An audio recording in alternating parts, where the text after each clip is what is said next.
तो स्याह रातों में बदल जाती। ये एक्सट्रीम है।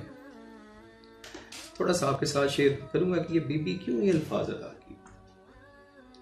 मेरे मुझे सामीन कता नजर इसके कि कौन किस मसलक का है, कौन कहाँ पे है, लेकिन रसूल खुदा जिस बीबी के लिए ताजीम में उठ जाते थे, ये वालिद बेटी का एहतराम नहीं, वरना तो फिर ये शरीयत का हिस्सा बन जाती कि जब भी बेटी आती तो वालिद उसके लिए खड़ा। नहीं, रसूल खुदा हुक्म इलाही के बगैर कोई काम नहीं कर, वही इलाही के बगैर कोई काम नहीं कर।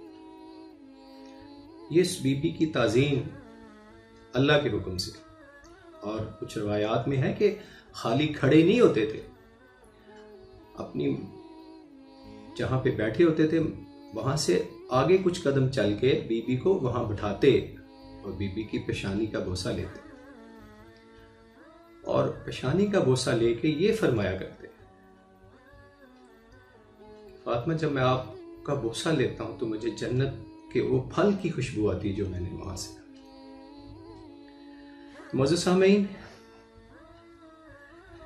एक दफा रसूल खुदा क्वेश्चन आंसर होते हैं, मस्जिद नबी साथ ही थी, दरवाजा इमाम अली के घर खुलता था, तो रसूल खुदा ने एक सवाल किया कि औरत के लिए सबसे बेहतर क्या चीज है। बहुत सारे जवाब आए, लेकिन बीबी से जब पूछा गया, बीबी ने पर्दा से जब इसका जवाब दिया तो बड़ा खूबसूरत रसूल खुदा ने बहुत पसंद किया। बीबी ने फरमाया कि औरत के लिए सबसे बेहतर चीज ये है कि औरत की नजर किसी गैर मर्द पर ना पड़े और गैर मर्द की उस औरत पर ना पड़े। तभी तो रसूल खुदा ने फरमाया कि फातिमा मेरा जुज है, मेरा जिगर का टुकड़ा है, और जब भी नमाज के लिए जाते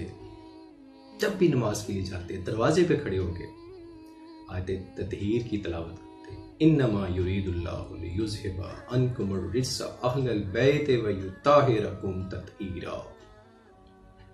मुझे सामीन, शॉर्ट से क्लिप में मैं दो मासूम हस्तियों का आपके सामने जिक्र करूंगा, एक जनाब मरियम सलामुल्लाह अलैहा और एक बीबी फातिमा सलाम।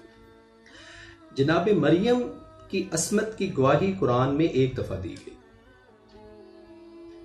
किस बेस पे कि वो हजरत ईसा की वालदा है,